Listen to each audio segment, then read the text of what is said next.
Tuan, tolong katakan ini semua bohong. Bukankah negara yang kita diami ini sepatutnya negara paling maju di dunia?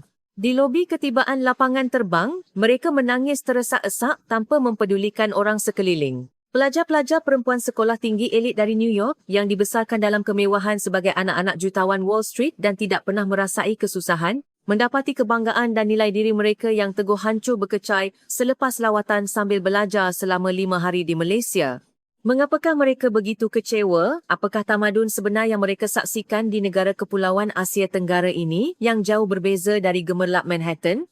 Bandar yang selamat untuk wanita berjalan sendirian walaupun larut malam, sistem transit aliran ringan LRT yang bersih tanpa sebarang sampah dan layanan mesra seolah-olah mereka kerabat diraja di kedai serbaneka. Ini bukan sekadar catatan kenangan lawatan sambil belajar biasa. Ini adalah rekod kejutan dan kekaguman gadis-gadis yang pandangan dunianya telah diterbalikkan saat mereka menyentuh dunia asing bernama Malaysia, lalu berputus asa dengan realiti negara sendiri dan akhirnya menanam sebuah kekaguman yang mendalam. Mari kita singkap kisah lengkap bagaimana pandangan dunia mereka runtuh. Pandangan dunia remaja Amerika hancur di Malaysia. Kami mahu menjadi seperti Malaysia. Alasan mengejutkan di sebalik tangisan pelajar sekolah tinggi kelas atasan Amerika Syarikat selepas pulang dari lawatan sambil belajar di Malaysia. Sekarang, sesuatu yang luar biasa sedang berlaku di Amerika. Di sebuah sekolah menengah swasta berprestij di Manhattan, New York, dengan yuran pengajian tahunan melebihi 60,000 lebih ramai 280,000. Seramai 25 orang pelajarnya telah menyertai lawatan sambil belajar ke Malaysia pada musim luruh yang lalu. Masalahnya bermula selepas mereka pulang. Sebuah video yang dimuat naik oleh para pelajar di media sosial telah tular, mencecah 2 juta tontonan dan tersebar ke seluruh Amerika. Reaksi rakyat Amerika yang menonton video itu sungguh luar biasa. Adakah Malaysia benar-benar seperti ini? Betulkah kita ini negara maju? Mengapa Amerika tidak boleh melakukan perkara yang sama? Malah, para ibu bapa mula menghubungi pihak sekolah, meminta agar lawatan sambil belajar seterusnya diadakan ke Malaysia juga. Seorang guru kanan dengan pengalaman 20 tahun berkata, "Saya telah mengembara ke 40 buah negara, tetapi ini kali pertama saya melihat pelajar-pelajar begitu terkesan. Malaysia adalah yang pertama." Apa sebenarnya yang telah berlaku dalam tempoh 5 hari 4 malam itu? Mari kita dengar kisah yang jelas dan nyata dari perspektif seorang guru Amerika. Sebelum kita mula, jika anda boleh tekan butang suka dan langgan, ia akan menjadi pendorong besar untuk kami berkongsi lebih banyak kisah dari Malaysia. Kejutan bermula di lapangan terbang. Hello, saya Michael Anderson, seorang guru di New York selama 20 tahun. Musim luruh yang lalu, saya telah mengikuti satu lawatan yang paling tidak dapat saya lupakan. Destinasinya ialah Kuala Lumpur, Malaysia. Sekolah kami adalah antara sekolah swasta terbaik di Manhattan. 25 pelajar perempuan yang menyertai lawatan ini kebanyakannya berasal dari keluarga kelas atasan Amerika, anak-anak kepada pembiaya Wall Street, peguam dari firma guaman terkemuka, dan doktor. Para ibu bapa telah merancang lawatan istimewa ini setahun lebih awal. Sepanjang 20 tahun kerjaya saya telah membawa pelajar ke lebih 40 negara. Dari bandar-bandar besar di Eropah, keindahan budaya Amerika Selatan, hinggalah ke Australia. Saya sudah biasa dengan kebanyakan tempat, jadi sejujurnya saya menjangkakan lawatan ke Malaysia ini tidak akan jauh bezanya. Kami tiba di lapangan terbang antarabangsa Kuala Lumpur Clear lewat malam sekitar jam 11 malam. Sebaik sahaja kami melangkah keluar dari pesawat dan memasuki terminal, kejutan pertama melanda. Walaupun sudah larut malam, seluruh lapangan terbang beroperasi dengan sempurna seolah-olah masih waktu siang. Di lapangan terbang New York, lebih separuh kedai akan ditutup selepas jam 10 malam. Lampu-lampu dimalapkan dan kebersihan jelas merosot. Tetapi KLEA sangat berbeza. 1. Kaki tangan di setiap kaunter maklumat sedia menanti dengan senyuman mesra. Apa yang paling mengejutkan saya ialah riak wajah mereka. Tiada langsung tanda-tanda keletihan bekerja shift malam. Mereka tersenyum dengan begitu semula jadi, seolah-olah mereka memang sedang menantikan kedatangan kami. Apabila saya memandang ke lantai, saya hampir tidak percaya dengan apa yang saya lihat. Lantai marmarnya berkilat seperti cermin. Saya tidak faham bagaimana lantai di sebuah lapangan terbang yang dilalui oleh puluhan ribu orang setiap hari boleh menjadi begitu bersih. Petugas-petugas kebersihan kelihatan bergerak seperti satu sistem yang bersepadu, segera mengemop mana-mana kawasan yang baru dilalui penumpang. Ketika melintasi tandas, saya lebih terkejut. Saya melihat seorang petugas kebersihan menunduk hormat sambil menyapa pengguna yang keluar masuk. Pemandangan seperti ini tidak dapat dibayangkan di Amerika. Tandas di lapangan terbang New York selalunya berbau dan jika tisu tandas habis, ia mungkin dibiarkan begitu sahaja selama berjam-jam. Sementara menunggu giliran untuk pemeriksaan imigresen, saya memerhatikan riak wajah para pelajar. Mata mereka terbeliak melihat sekeliling dengan penuh kehairanan. Seorang pelajar datang kepada saya dan bertanya dengan perlahan, mengapa lapangan terbang ini begitu bersih dan senyap? Saya sendiri tidak mempunyai jawapan yang memuaskan. Saya hanya beranggapan mungkin beginilah sifat negara Malaysia. Di kaunter imigresen kejutan kedua menanti. Walaupun kami adalah rombongan pelajar asing yang tiba tanpa dijangka, para pegawai imigresen langsung tidak kelihatan kelam kabut. Sebaliknya, seorang pegawai yang fasih berbahasa Inggeris segera ditugaskan untuk membantu kami. Mengambil kira usia para pelajar, beliau menerangkan setiap prosedur dengan perlahan dan jelas. Jika ada pelajar yang menghadapi masalah menggunakan sistem pengimbasan pasport automatik, pegawai lain akan segera datang membantu. Skrin mesin tersebut menyokong pelbagai bahasa, termasuk bahasa Inggeris, dan direka secara intuitif agar mudah difahami oleh sesiapa sahaja. Di Amerika, proses imigresen biasanya mengambil masa 1 hingga 2 jam. Barisannya panjang dan para pegawainya sering kelihatan masam. Soalan-soalan yang diajukan juga tegas dan kadangkala ia menjadi satu pengalaman yang tidak menyenangkan. Tetapi di KLEA, keseluruhan proses selesai dalam masa 15 minit. Dalam perjalanan untuk mengambil bagasi, sebuah skrin elektronik gergasi menarik perhatian saya. Ia memaparkan lokasi bagasi secara masa nyata, bagasi dari penerbangan mana akan keluar di tali sawat nombor berapa dan jangkaan masa tiba yang tepat. Di Amerika, mencari bagasi sahaja boleh mengambil masa sehingga sejam. Selalunya kita tidak tahu dari mana ia akan keluar dan hanya perlu menunggu tanpa kepastian. Namun di Clear, sebaik kami tiba di tali sawat yang dipaparkan, bagasi kami mula keluar tepat pada masanya. Pada ketika itu saya sedar, ini bukan sekadar kehebatan lapangan terbang, tetapi seluruh negara ini beroperasi dengan cara yang berbeza. Bandaraya yang hidup 24 jam. Ketika kami menunggu bas persiaran di luar lapangan terbang, riak wajah para pelajar mula berubah. Perasaan gementar berada di negara asing telah hilang, digantikan dengan mata yang penuh dengan rasa ingin tahu. Kami menaiki bas sekitar waktu tengah malam. Bahagian dalam bas itu sangat bersih dan tempat duduknya selesa. Pemandu bas menyedari kami adalah penumpang asing, memberikan penerangan dalam bahasa Inggeris dengan ramah. Beliau memaklumkan perjalanan ke pusat bandar Kuala Lumpur akan mengambil masa kira-kira sejam dan mengingatkan kami untuk memakai tali pinggang keledar. Sebaik saja bas bergerak, pemandangan di luar tingkap mula terbentang. Walaupun sudah larut malam, lebuh raya diterangi dengan cahaya yang terang. Setiap tiang lampu diletakkan pada jarak yang tepat dan kenderaan di jalan raya bergerak dengan teratur. Tiada sesiapa yang memotong barisan secara berbahaya atau membunyikan hon. Jalan-jalan di New York pada waktu malam terasa gelap dan berbahaya, tetapi di sini, ia terasa seperti dunia yang sama sekali berbeza. Apabila kami memasuki kawasan bandar Kuala Lumpur, para pelajar mula berbisik sesama sendiri. Mereka teruja melihat deretan kedai sebaneka yang terang benderang, dengan orang ramai keluar masuk dengan selesa. Di New York, pergi ke kedai sebaneka sendirian selepas jam 11 malam adalah sesuatu yang dielakkan kerana dianggap berbahaya. Namun, di Kuala Lumpur, walaupun sudah melepasi jam 1 pagi, saya melihat wanita-wanita muda berjalan sendirian di jalanan. 2. Tiada langsung riak ketakutan atau kebimbangan pada wajah mereka. Ada yang berjalan santai sambil memakai fon kepala, ada yang keluar dari kedai sebaneka sambil menikmati aiskrim. Semua itu kelihatan begitu normal. Seorang pelajar merapatkan mukanya ke tingkap dan berbisik, di Amerika, kita tidak akan sekali-kali boleh melakukan ini. Dan dia betul, amat suka untuk membayangkan seorang wanita berjalan sendirian di New York pada jam 2 pagi. Mereka sama ada akan menaiki teksi, berjalan bersama teman atau tidak keluar langsung. Tetapi di Kuala Lumpur, ia adalah sebahagian daripada kehidupan seharian. Semakin kami menghampiri pusat bandar, bangunan-bangunan pencakar langit mula kelihatan. Pejabat-pejabat yang lampunya masih menyala, papan-papan tanda neon yang berwarna-warni, seluruh bandar ini seolah-olah tidak pernah tidur, sentiasa hidup dan bergerak. Pemandangan malam dari atas jambatan yang merentasi sungai amat memukau. Deretan bangunan di kedua-dua tebing sungai dan cahaya lampu yang memantul di permukaan air, ia setanding, malah mungkin lebih megah dan moden daripada pemandangan malam di Manhattan. Kami tiba di hotel melepasi jam 2 pagi.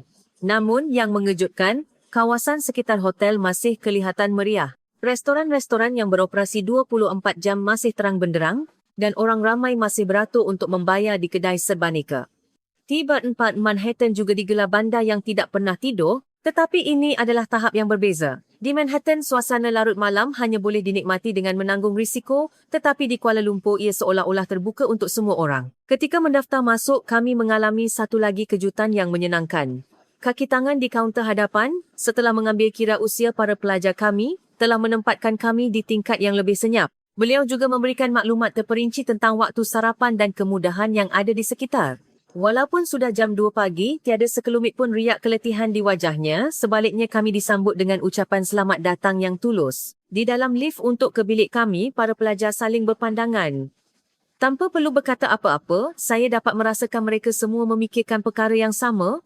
Kami baru sahaja bergerak dari lapangan terbang ke hotel, satu perjalanan yang mengambil masa kira-kira sejam. Tetapi kami sudah merasakan bahawa kami telah tiba di satu tempat yang sangat berbeza dari dunia yang kami kenali. Malam itu saya sukar untuk tidur. Saya tertanya-tanya, apakah lagi yang akan kami saksikan di negara ini dalam beberapa hari akan datang? Pada ketika itu saya tidak berani untuk membayangkannya. Sarapan pagi dan penemuan budaya mamak. Beberapa jam kemudian, akibat perbezaan waktu, beberapa orang pelajar yang tidak dapat tidur mula berkumpul di koridor. Mereka lapar. Saya melihat jam, baru pukul 6 pagi. Sejujurnya, saya buntu. Mencari restoran yang buka pada awal pagi begini bukanlah perkara yang mudah di mana-mana negara sekalipun. Di New York, untuk mendapatkan sarapan yang sempurna pada jam 6 pagi memerlukan usaha yang gigih. Sarapan di hotel hanya bermula pada jam 7 pagi dan saya tidak sanggup membiarkan pelajar-pelajar yang lapar ini menunggu selama sejam. Saya menghubungi kaunter hadapan hotel dan bertanya jika ada mana-mana restoran yang buka awal di sekitar ini. Kaki tangan hotel itu menjawab dengan ceria, "Sudah tentu ada, Tuan. Di lorong sebelah sahaja ada sebuah kedai mamak yang beroperasi 24 jam. Saya terkejut mendengar bahawa kami boleh mendapatkan makanan pada waktu subuh. 5 nan. Saya membawa 7 orang pelajar bersama saya keluar dari hotel. Udara pagi itu dingin tetapi bandar itu sudah mula bangun. Kelihatan orang ramai berjoging, pekerja pejabat yang bergegas untuk ke tempat kerja, dan anak-anak muda yang keluar dari kedai serbaneka dengan secawan kopi di tangan. Bandar Kuala Lumpur ini sememangnya aktif sejak awal pagi. Sebab sahaja kami membuka pintu kedai mamak itu, udara hangat dan aroma rempah ratus menyapa kami. 6. Sudah ada beberapa pelanggan di dalam.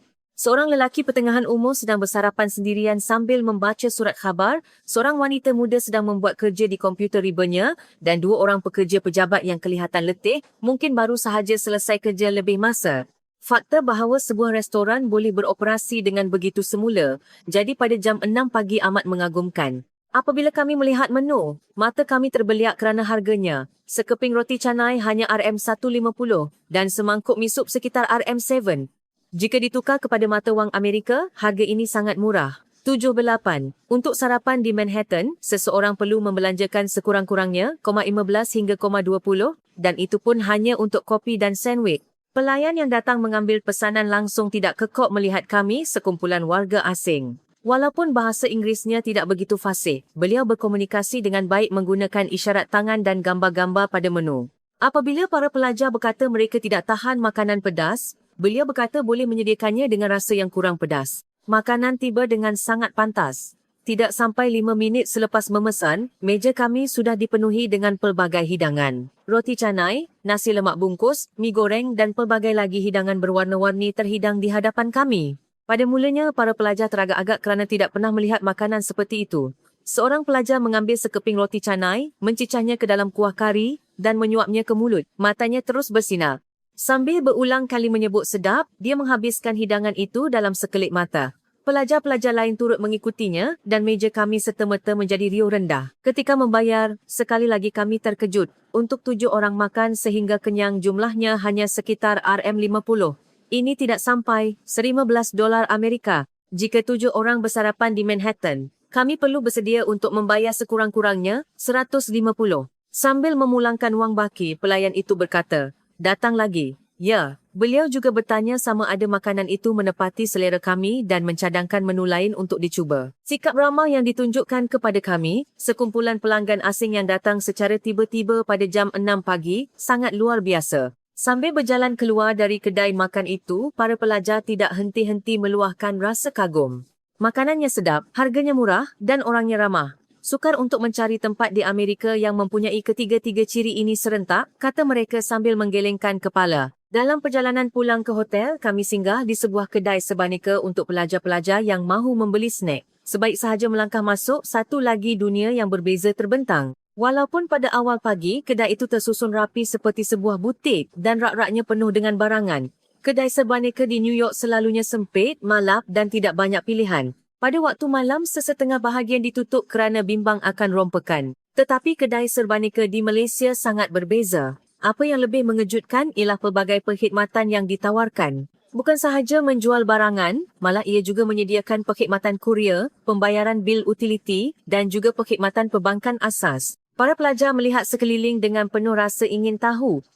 Mereka menjadi riuh apabila menemui pelbagai jenis minuman susu dalam bungkusan komel yang tidak pernah mereka lihat. Masing-masing mengambil satu dan bergambar kenang-kenangan. Mereka hairan kerana terdapat terlalu banyak benda yang tidak pernah dilihat di Amerika. Juruang di kaunter menyapa kami dengan ceria dan mengalu-alukan kedatangan kami ke Malaysia. Tiada langsung tanda-tanda jengkel atau tidak selesa kerana kami adalah warga asing. Sebaliknya, kemesraan mereka membuatkan kami rasa dialu-alukan. Ketika keluar dari kedai sebaneka, seorang pelajar berbisik, Malaysia ini seperti sebuah negara yang hidup 24 jam. Dia berkata, dia cemburu dengan fakta bahawa apa sahaja yang diperlukan boleh didapati pada bila-bila masa. Di Amerika, banyak kedai tutup pada hari Ahad. Tetapi di sini, semuanya berfungsi walaupun pada awal pagi. Dalam perjalanan pulang ke hotel, sekali lagi saya kagum dengan kebersihan bandar ini.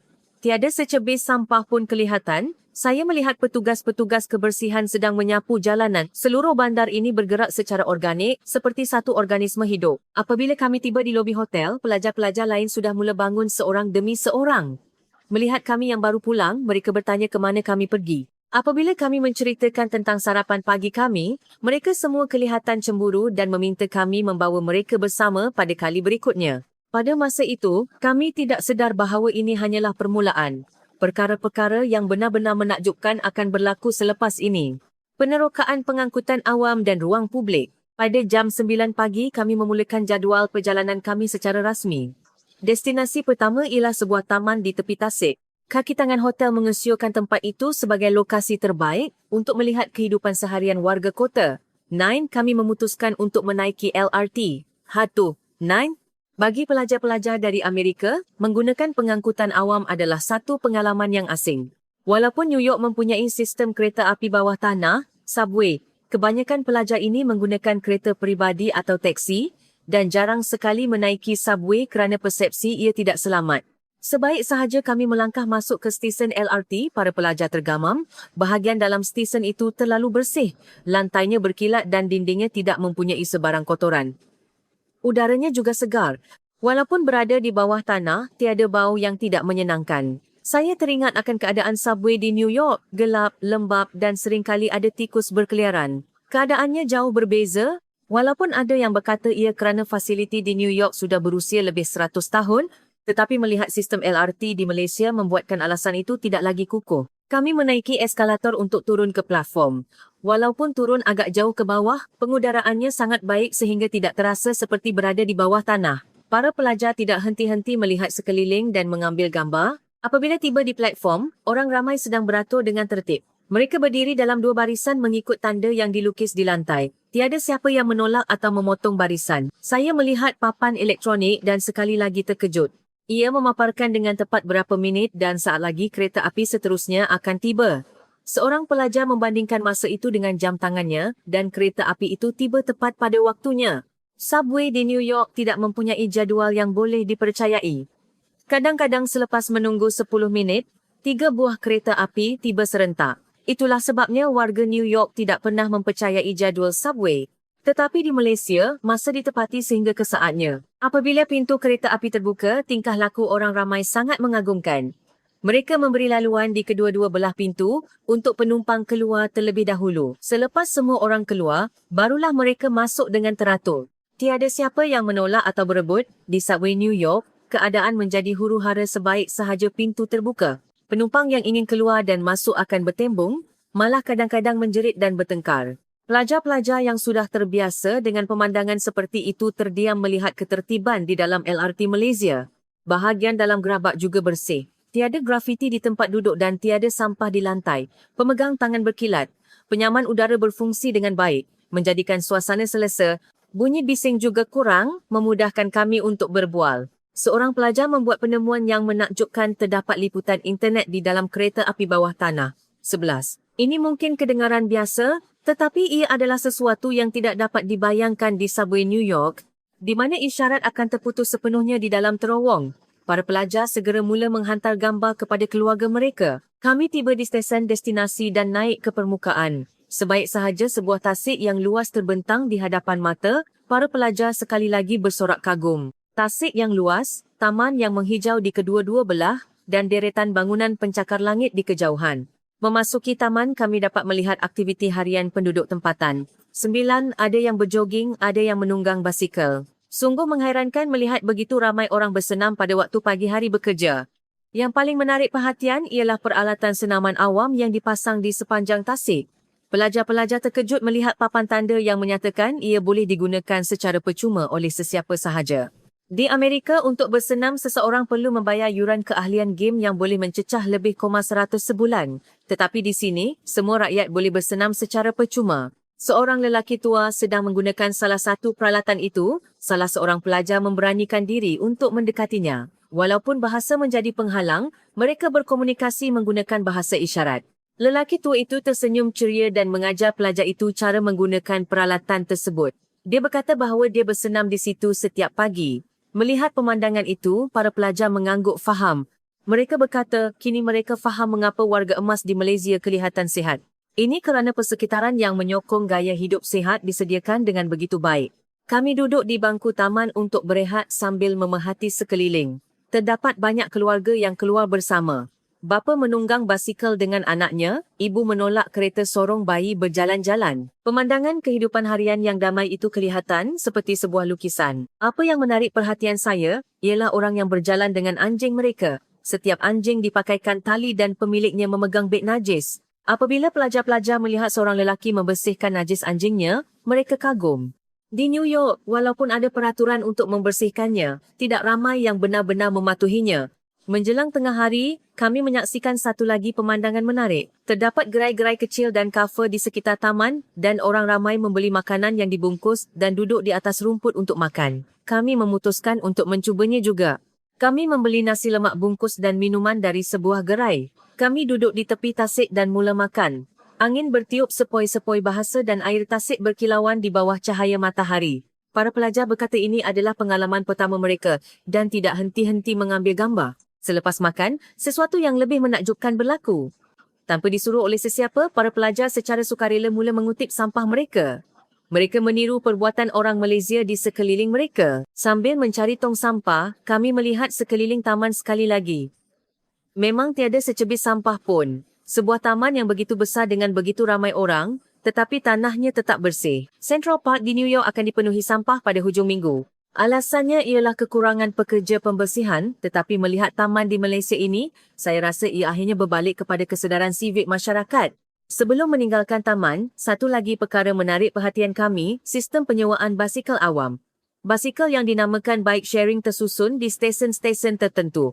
Ia boleh disewa dengan mudah menggunakan telefon pintar. Seorang pelajar memeriksa harganya dan terkejut. Harganya hanya beberapa ringgit untuk sejam, tidak sampai beberapa dolar Amerika. New York juga mempunyai sistem yang serupa, tetapi harganya berkali-kali ganda lebih mahal dan keadaan basikalnya tidak begitu baik. Selain itu, kecurian dan kerosakan yang teruk menyebabkan ramai yang enggan menggunakannya. Kejutan budaya di pusat membeli belah dan denyut nadi anak muda. Sekitar jam 2 petang, kami meninggalkan taman. Para pelajar berkata mereka akan mengingati masa yang dihabiskan di taman ini untuk masa yang lama. Budaya yang selamat, bersih dan saling bertimbang rasa adalah apa yang paling meninggalkan kesan pada mereka. Destinasi kami seterusnya ialah sebuah pusat membeli belah di kawasan bandar yang sibuk. Selain memenuhi keinginan para pelajar untuk membeli belah, ada satu tempat yang saya benar-benar mahu tunjukkan kepada mereka, sebuah kedai buku yang besar. Memasuki pusat membeli belah itu, mata para pelajar sekali lagi terbeliak. Mereka terkejut dengan fakta bahawa terdapat sebuah pusat membeli belah yang begitu besar di tingkat bawah tanah. Silingnya tinggi dan pencahayaannya terang, langsung tidak terasa seperti berada di bawah tanah. Apabila kami tiba di kedai buku, para pelajar terdiam. Rak-rak buku gergasi yang mencecah sailing dipenuhi dengan puluhan ribu buku. Ia lebih kelihatan seperti sebuah karya seni berbanding sebuah kedai buku. Namun, bukan bangunan itu yang ingin saya tunjukkan kepada mereka, tetapi orang-orang yang sedang membaca di dalamnya. Walaupun pada waktu petang hari bekerja, ramai warga kota sedang menelaah buku. Pemandangan orang ramai yang duduk dengan tenang dan asyik membaca sangat mengagumkan. Yang paling menarik perhatian ialah para pekerja pejabat yang berpakaian sut. Walaupun sudah melepasi waktu makan tengah hari, mereka masih di situ membaca buku. Seorang pelajar bertanya, tidakkah mereka bekerja? Saya menjawab, mungkin mereka meluangkan sedikit masa untuk datang ke sini. Mendengar jawapan saya, para pelajar terdiam. Budaya di mana pekerja yang sibuk mengunjungi kedai buku dan bukannya kafe pada waktu rehat adalah sesuatu yang sukar dibayangkan di Amerika. Waktu makan tengah hari bagi pekerja pejabat di Manhattan selalunya dihabiskan dengan membeli salad dan kembali ke meja kerja atau minum kopi sambil melihat telefon pintar. Kami berada di kedai buku itu selama kira-kira sejam. Para pelajar melihat-lihat buku dalam bidang yang diminati mereka. Ada yang membaca buku pengenalan tentang Malaysia dalam bahasa Inggeris, ada yang membelik buku belajar bahasa Melayu. Ramai juga yang kagum dengan keindahan lanskap Malaysia sambil membelik buku-buku fotografi. Ketika keluar dari kedai buku, seorang pelajar berkata, saya rasa saya faham mengapa Malaysia begitu maju. Katanya, ini kerana masyarakatnya mempunyai budaya sentiasa belajar dan menuntut ilmu. Kehairahan terhadap ilmu inilah yang menjadi pendorong kepada kemajuan negara ini. Pelajar-pelajar lain mengangguk setuju. Di Amerika terdapat suasana yang tidak menggalakkan pembelajaran. Membaca buku dianggap membosankan dan pelajar yang rajin belajar sering dipandang aneh, tetapi di Malaysia, keadaannya sangat berbeza. Sambil berjalan-jalan di pusat membeli belah, kami juga membeli belah. Para pelajar sangat gembira di bahagian kosmetik. Kualiti produk kosmetik Malaysia dan Asia sememangnya terkenal di Amerika. Mereka mencuba pelbagai produk dengan seronok. Mereka juga kagum dengan perkhidmatan jurujual di situ. Mereka mencadangkan produk yang sesuai dengan jenis kulit setiap pelajar dan menerangkan cara penggunaannya dengan terperinci. Sukar untuk mendapatkan layanan sebegini di kedai-kedai di Amerika. Kebanyakan jurujual sama ada tidak peduli atau kelihatan jengkel. Menjelang petang, kami bergerak ke sebuah kawasan yang menjadi tumpuan anak muda. Saya mahu menunjukkan kepada mereka budaya anak muda Malaysia. Sebaik sahaja kami keluar dari stesen, suasana yang meriah dan bertenaga menyambut kami. Bunyi muzik, gelak tawa orang ramai dan papan-papan tanda yang berwarna-warni, kawasan itu terasa seperti sebuah tapak pesta. Di jalanan, kami melihat sebuah persembahan jalanan. Sekumpulan anak muda sedang menari mengikut rentak muzik. Koreografi mereka sangat serentak dan sempurna. Mereka kelihatan seperti penari profesional. Apabila persembahan tamat, penonton yang berkumpul memberikan tepukan gemuruh, ada yang memasukkan wang ke dalam topi yang diletakkan. Para penghibur mengucapkan terima kasih. Para pelajar sangat kagum. Tidak dapat dipercayai tahap persembahan jalanan di sini begitu tinggi, kata mereka. Di New York juga ada penghibur jalanan, tetapi kebanyakannya tidak begitu berkualiti dan persekitarannya seringkali kotor. Ada juga risiko menjadi mangsa penyeluk saku semasa menonton, jadi ramai yang tidak akan berhenti lama, tetapi di sini suasananya selamat dan bersih. Kami dapat menikmati persembahan dengan tenang. Berjalan sedikit lagi, kami menemui sebuah pasar lambak. Artis-artis muda menjual hasil karya mereka sendiri. Dari aksesori, lukisan, hinggalah ke kraf tangan buatan tangan, setiap satu mempunyai keunikan tersendiri. Di sebuah gerai, para pelajar berhenti. Mereka tertarik dengan subang yang direka semula daripada motif tradisional Malaysia dengan sentuhan moden. Penjual itu menerangkan dalam bahasa Inggeris bahawa karyanya menggabungkan warisan tradisional dengan reka bentuk kontemporari. Beberapa orang pelajar membelinya, gembira kerana ia akan menjadi cenderamata yang istimewa. Di gerai lain terdapat karya-karya seni khat yang dijual, tulisan-tulisan indah yang ditulis dengan berus dipamerkan. Para pelajar kagum dengan keindahan tulisan itu. Seorang pelajar meminta namanya ditulis dalam tulisan Jawi. Penulis khat itu dengan senang hati menunaikan permintaannya. Pelajar itu berkata dia masih menyimpan karya itu di dalam biliknya sehingga kini. Sambil berjalan-jalan di pasar lambak, para pelajar berbual sesama sendiri. Mereka berkata, mereka cemburu kerana terdapat ruang untuk artis-artis muda berkarya dengan bebas. Peluang seperti ini jarang didapati di Amerika. Untuk menjadi seorang artis di New York, kosnya sangat tinggi. Sewa yang mahal menyukarkan artis-artis muda untuk bertahan. Tetapi di sini, terdapat platform untuk anak muda mengembangkan bakat mereka. Para pelajar berkata, ini adalah bukti bahawa Malaysia menyokong budaya dan seni. 12.13. Kami berhenti di hadapan sebuah kafe yang unik. Gabungan perabot vintage dan lampu moden pada reka bentuk dalamannya menarik perhatian kami. Para pelajar ingin masuk, jadi kami membuka pintu dan melangkah ke dalam. Bahagian dalam kafe itu lebih istimewa. Dindingnya dihiasi dengan karya seni dan di satu sudut terdapat rak buku yang penuh. Ia bukan sekadar tempat untuk minum kopi, tetapi ruang untuk menikmati budaya. Sambil duduk menunggu minuman kami, saya memerhati sekeliling. Ramai anak muda sedang tekun dengan komputer riba mereka. Ada pelajar yang sedang belajar, pekerja bebas yang sedang membuat kerja dan ada yang sedang membaca buku. Kafe itu berfungsi sebagai ruang kerja kedua bagi mereka. Seorang pelajar meluahkan rasa kagumnya. Pemandangan orang ramai yang begitu tekun melakukan sesuatu di kafe ini sangat mengagumkan, katanya. Di kafe-kafe Amerika, kebanyakannya hanya berbual atau melihat telefon pintar, tetapi anak muda Malaysia ada sesuatu yang berbeza. Saya bersetuju dengannya. Terdapat semangat yang dapat dirasai daripada anak muda Malaysia. Keazaman untuk mencapai sesuatu, keinginan untuk berkembang, dapat dibaca dari pandangan mata mereka. Tenaga seperti inilah yang seolah-olah menggerakkan negara ini. Menjelang senja, kawasan itu menjadi lebih meriah. Lampu-lampu neon mula menyala dan bunyi muzik menjadi lebih kuat. Orang ramai mula keluar dari restoran dan pub memenuhi jalanan. Para pelajar benar-benar terpukau dengan suasana ini. Untuk makan malam, kami pergi ke sebuah restoran steamboat dan grill. Ini kerana para pelajar ingin merasai pengalaman barbeku ala Malaysia. Sebaik sahaja kami masuk, aroma daging panggang menusuk hidung, pelayan dengan ramah mengajar kami cara memasak. Pada mulanya para pelajar agak kekok, tetapi mereka cepat belajar. Mereka belajar cara membalut daging dengan sayur-sayuran dan memakannya dalam satu suapan, sambil berulang kali memuji keenakannya. Ketika mengira bil, sekali lagi kami terkejut. Untuk 25 orang makan sehingga kenyang, kosnya hanya kira-kira RM40 seorang. Untuk menikmati barbeku pada tahap yang sama di Amerika, seseorang perlu bersedia membayar sekurang-kurangnya 50 seorang. Para pelajar menggelengkan kepala sambil berkata, tidak boleh dipercayai. Dalam perjalanan pulang ke hotel, sambil berjalan di bawah cahaya lampu jalan, saya berbual dengan para pelajar. Mereka berkata, terlalu banyak yang mereka lihat dalam satu hari sehingga kepala mereka menjadi bingung. Semuanya berbeza dari Amerika dan perbezaan itu adalah ke arah yang lebih baik. Seorang pelajar berkata dengan perlahan, saya mahu tinggal di Malaysia. Walaupun ia separuh gurauan, riak wajahnya serius. Pelajar-pelajar lain nampaknya mempunyai pemikiran yang sama. Hari terakhir dan perpisahan yang penuh kesan.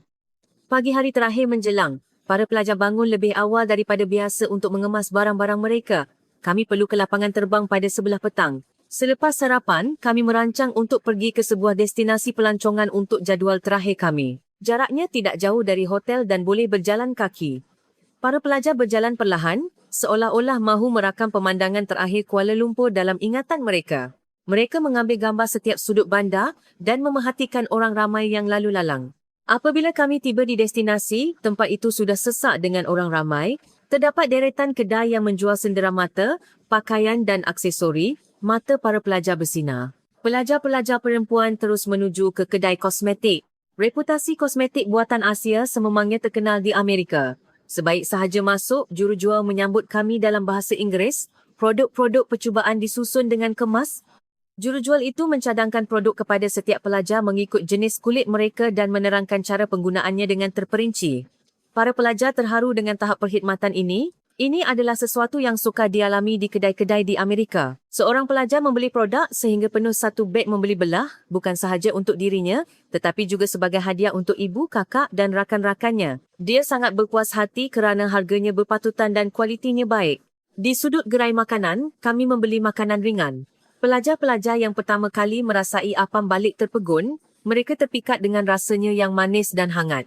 Kami masuk ke sebuah kedai cenderamata. Produk-produk tradisional Malaysia telah diolah dengan sentuhan moden. Terdapat wau bulan mini, kain batik dan pakaian dengan cetakan perkataan Melayu. Para pelajar memilih hadiah untuk dibawa pulang dengan teliti. Pemilik kedai memberikan diskaun istimewa kepada kami sebagai pelancong asing. Beliau mengucapkan terima kasih kerana melawat Malaysia. Para pelajar sekali lagi terharu dengan kemesraan itu. Mereka berkata, mereka dapat merasai keikhlasan rakyat Malaysia. 12. Untuk makan tengah hari, kami makan nasi ayam. Restoran itu penuh dengan pelancong asing. Menu bergambar dengan keterangan dalam bahasa Inggeris memudahkan kami untuk membuat pesanan. Apabila hidangan tiba, para pelajar kagum. Ayamnya disusun dengan cantik. Kelihatan seperti sebuah karya seni. Semua orang asyik menikmati kerangupan kulit ayam dan rasa nasi yang lazat. Selepas makan, kami singgah di sebuah kuil lama. Para pelajar terpegun dengan keagungan bangunan bersejarah itu. Kami masuk ke dalam dan duduk diam seketika. Ia adalah satu masa yang damai. Kami duduk di tangga di hadapan kuil berehat sambil berbual. Para pelajar mengimbas kembali pengalaman mereka selama beberapa hari. Mereka berkata ia jauh lebih baik daripada apa yang mereka jangkakan. Mereka tidak tahu apa-apa tentang Malaysia sebelum ini, tetapi kini ia telah menjadi negara kegemaran mereka. Seorang pelajar berkata dengan perlahan, "Saya pasti akan datang lagi." Dia juga berkata mahu tinggal lebih lama. Pelajar-pelajar lain mengangguk setuju. Semua orang bersetuju bahawa beberapa hari ini terasa sangat singkat. Pada 11 petang, kami kembali ke hotel. Selepas mengambil bagasi, kami menaiki bas untuk ke lapangan terbang. Walaupun membawa beg membeli belah yang berat, wajah para pelajar kelihatan ceria. Mereka ketawa dan berkata bahawa barangan yang dibeli di Malaysia akan menjadi kenangan yang berharga. Apabila bas bergerak, para pelajar memandang keluar tingkap. Mereka seolah-olah mahu merakam pemandangan Kuala Lumpur yang berlalu pergi dalam ingatan mereka. Seseorang berbisik perlahan, "Saya pasti akan kembali." Kami tiba di lapangan terbang, tempat yang sama di mana kami pertama kali menjejakkan kaki beberapa hari yang lalu, tetapi hati para pelajar telah berubah sepenuhnya. Rasa ingin tahu yang awal telah hilang, digantikan dengan rasa sedih untuk meninggalkan. Semasa mendaftar masuk, kami mengucapkan terima kasih kepada kaki tangan di kaunter. Kami memberitahu mereka bahawa masa kami di Malaysia sangat menyeronokkan. Kaki tangan itu tersenyum dan berkata, "Sila datang lagi." Beliau juga mengucapkan terima kasih kerana kami menyukai Malaysia. Pesawat berlepas dan daratan Malaysia semakin menjauh di luar tingkap. Para pelajar memandang cahaya yang semakin mengecil dengan perasaan sayu. Seseorang mengambil gambar, cuba untuk menyimpan imej terakhir Malaysia. Kesan selepas kepulangan, gelombang kejutan di Amerika. Kami tiba di lapangan terbang New York pada keesokan harinya. Para ibu bapa sudah menunggu untuk menjemput. Para pelajar serentak mula bercerita tentang Malaysia dengan penuh semangat. Wajah ibu bapa mereka berubah dari terkejut kepada kagum. Selepas kembali ke sekolah, satu perkara besar berlaku. Para pelajar mula memuat naik gambar dan video dari lawatan ke Malaysia di media sosial. Puluhan catatan dimuat naik serentak. Responsnya meletup. Rakan-rakan mereka di Amerika terkejut dan meninggalkan komen. "Saya tidak tahu Malaysia adalah negara yang begitu maju." Jumlah tontonan meningkat dengan mendadak. Yang paling popular ialah video yang merakam suasana bandar pada awal pagi dan larut malam. Video yang menunjukkan wanita berjalan sendirian dengan selamat pada jam 2 pagi mendapat perhatian khusus. Orang ramai terkejut dan berkata ia adalah sesuatu yang tidak dapat dibayangkan di Amerika. Jumlah tontonan melebihi 2 juta. Ruangan komen dipenuhi dengan reaksi yang serupa. Mengapa Amerika tidak boleh menjadi seperti ini? Banyak komen yang bernada sindiran, mempersoalkan bagaimana negara yang kononnya terkuat di dunia tidak dapat menjamin keselamatan asas rakyatnya. Di kalangan ibu bapa, minat terhadap Malaysia juga meningkat. Pihak sekolah dihujani dengan pertanyaan, terdapat permintaan agar lawatan sambil belajar ke luar negara seterusnya diadakan ke Malaysia juga. Bilangan ibu bapa yang mahu menghantar anak mereka ke Malaysia meningkat dengan mendadak. Saya juga diminta untuk memberikan syarahan khas di sekolah untuk berkongsi pengalaman di Malaysia dengan pelajar-pelajar lain dan kaki tangan. Dewan sekolah penuh sesak. Semua orang ingin tahu tentang negara bernama Malaysia. Dalam syarahan itu, saya menceritakan dengan jujur apa yang saya lihat di Malaysia, kecekapan sistem, tahap kesedaran sivik masyarakat dan yang paling penting layanan mesra terhadap warga asing. Para hadirin mendengar dengan penuh perhatian. Sesi soal-jawab berlangsung lebih lama daripada yang dijangkakan. Adakah Malaysia benar-benar selamat? Bagaimana dengan semangat pendidikannya? Berapa kos sara hidup di sana? Semua orang ingin tahu lebih lanjut tentang Malaysia. Selepas syarahan tamat, ramai pelajar datang berjumpa saya. Mereka berkata mahu tahu lebih lanjut tentang Malaysia. Ada yang berkata mereka mula menonton drama Malaysia, ada yang mahu belajar bahasa Melayu. Tidak lama kemudian, pihak sekolah mula merancang program pertukaran pelajar dengan Malaysia. Tahun depan, lebih ramai pelajar dijangka akan melawat Malaysia. Pelajar-pelajar yang telah pergi ke sana memberikan nasihat kepada junior mereka. Lawatan yang tidak disengajakan itu telah mengubah banyak perkara. Pandangan dunia para pelajar berubah, program sekolah berubah dan anak muda Amerika mula menaruh minat terhadap sebuah negara bernama Malaysia.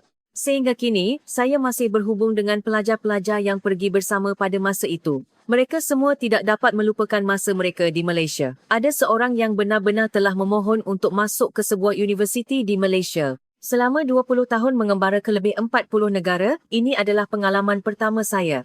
Saya tidak pernah menyangka satu perkara kecil boleh mencetuskan gelombang yang begitu besar. Saya sekali lagi merasai kekuatan yang dimiliki oleh negara bernama Malaysia.